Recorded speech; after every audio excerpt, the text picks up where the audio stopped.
Assalamualaikum warahmatullahi wabarakatuh. Salam sejahtera untuk kita semua. Shalom, Om Swastiastu, Namo Buddhaya, Rahayu, Rahayu, Rahayu, salam kebajikan, salam Pancasila. Bertemu lagi dengan saya, J. Manika Arasdayani, di Sintesa Agenda 3 dan Personal Branding. Sintesa Agenda 3 dapat dibagi menjadi 3 bagian. Yang pertama, manajemen ASN, yang kedua, pelayanan publik, dan yang ketiga, whole of government.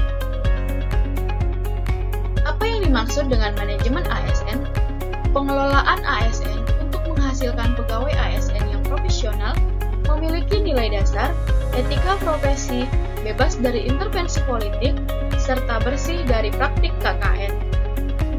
Kedudukan ASN. Pegawai ASN berkedudukan sebagai unsur aparatur negara yang menjalankan kebijakan yang ditetapkan oleh pimpinan instansi pemerintah, serta harus bebas dari pengaruh dan intervensi semua golongan dan partai politik. Peran ASN. Pegawai ASN memiliki peran sebagai perencana, pelaksana, dan pengawas penyelenggaraan tugas umum pemerintah dan pembangunan nasional. Terdapat 3 fungsi ASN. Yang pertama, pelaksana kebijakan publik. Kedua, pelayanan publik. 3, perekat dan pemersatu bangsa. Pelayan publik. Apa itu pelayanan publik? Kegiatan pemenuhan kebutuhan pelayanan sesuai dengan peraturan perundang-undangan bagi setiap warga negara dan penduduk atas barang, jasa, dan atau pelayanan administrasi yang disediakan oleh penyelenggara pelayanan publik. Unsur penting dalam pelayanan publik dibagi menjadi 3. Yang pertama, organisasi penyelenggara pelayanan publik. Kedua, penerima layanan. Dan yang ketiga, kepuasan yang diberikan dan atau diterima oleh penerima layanan. Prinsip pelayanan publik dapat dibagi menjadi beberapa. Yang pertama, partisipasi. Kedua, transparan. Ketiga, responsif. Keempat, non-diskriminatif. 5, mudah dan murah. 6, efektif dan efisien. 7, aksesibel. 8, accountable. 9, berkeadilan. Pola pikir sebagai pelayan publik dapat dibagi menjadi 4. Yang pertama, masyarakat berhak memperoleh pelayanan dari pemerintah. Kedua, masyarakat juga membayar pajak untuk membiayai pembangunan. Yang ketiga, mendukung tercapainya tujuan bernegara. Keempat, dalam layanan yang diberikan terdapat perlindungan dari pemerintah. Etiket pelayan publik.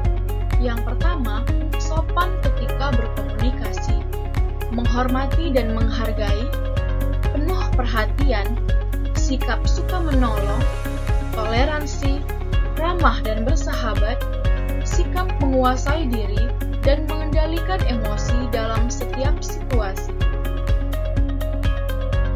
Selanjutnya, kita akan membahas mengenai whole of government atau WOG.